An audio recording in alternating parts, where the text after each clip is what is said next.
Okay, so we know that chemical equilibrium occurs when the rate of converting reactants to products equals the rate of converting products to reactants, right? When these two rates are equal, the concentrations of reactants and products are stable, they're no longer changing, and the concentrations obey the equilibrium constant. Right?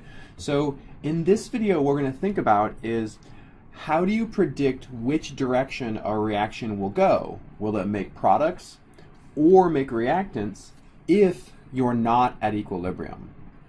Okay? We're first going to think about this qualitatively, and then we're going to think about it quantitatively. Okay?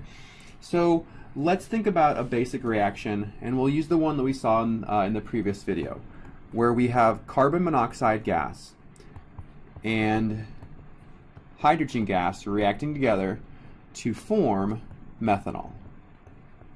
And again, the methanol is gas.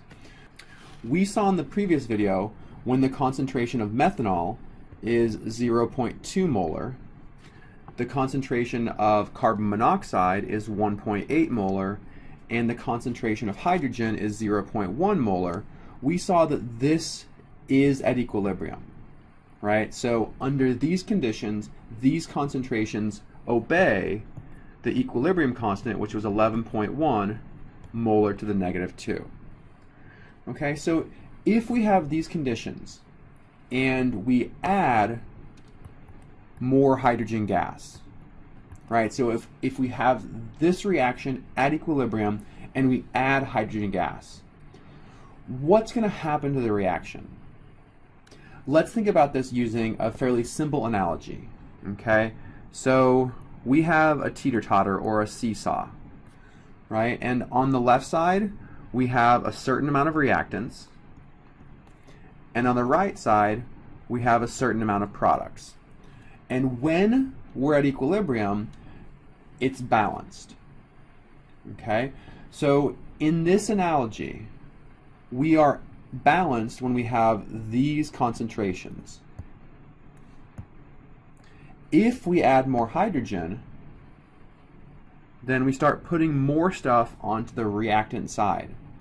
And if we do that, we're going to need to move some more of these reactants over to products to rebalance this, right? So to reestablish equilibrium, we need to convert some reactants into products to rebalance this. So we have our original reactants here, plus maybe one here, and then we have our original products,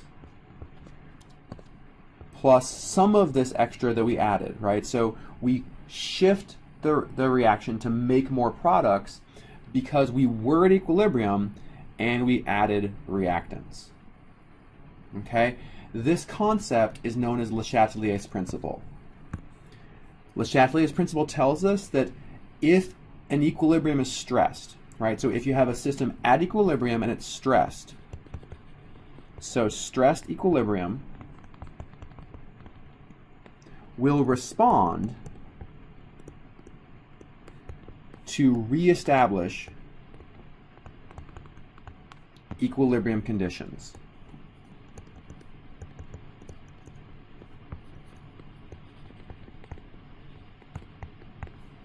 Okay, so this is LeChatelier's principle.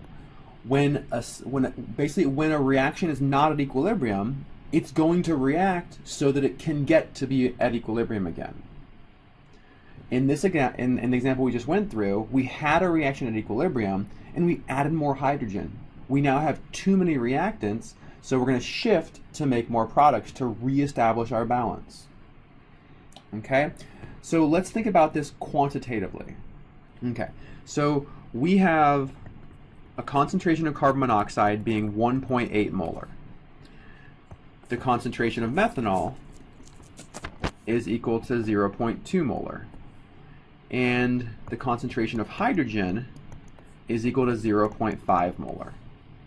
Okay, so we have these concentrations, and we know that this is not at equilibrium because when we have 1.8 molar carbon monoxide and 0.2 molar methanol, we need to have 0.1 molar hydrogen to be at equilibrium. So we have too much hydrogen, okay? And we know that qualitatively, this means we need to shift to make more products. But I want to prove this mathematically, okay? So I'm going to calculate Q, okay? Q is called the reaction quotient, okay? And there's nothing special about Q. Q is calculated the same way as K. So Q equals the concentration of methanol divided by the concentration of carbon monoxide and the concentration of hydrogen squared. So we calculate it in exactly the same way as K. But Q is not necessarily representing equilibrium concentrations. Okay? So in this case, we can calculate Q by plugging in values. We have 0.2 molar methanol, we have 1.8 molar carbon monoxide, and we have 0.5 molar hydrogen. So when we plug these values into the calculator, we see Q equal to 0.444. Okay, and the unit is molar to the -2.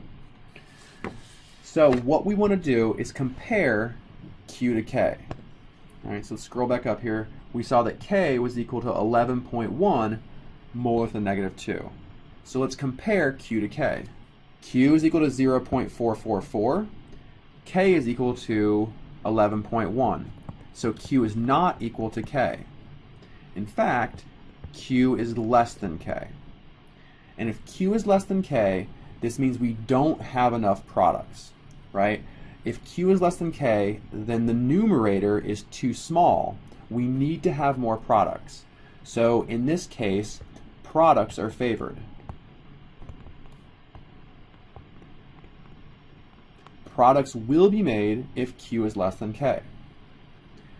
In a situation where Q is greater than K, then that would mean we have too many products. The numerator is too big, so we would have to shift the equilibrium to make more reactants. Okay? And here's a really, really easy way to help you remember this. If you write K first, and you compare K to Q, if K is greater than Q, this little greater than symbol is pointing to products. The reaction goes to products. If you write K first, and K is less than Q, or Q is greater than K, the arrow points to reactants. Reactants are preferred. Okay? So LeChatelier's principle can be used either qualitatively, just to help us understand that reactions shift when systems are not at equilibrium, or quantitatively by understanding this idea of the reaction quotient. And you compare Q to K to predict which direction the equilibrium will shift.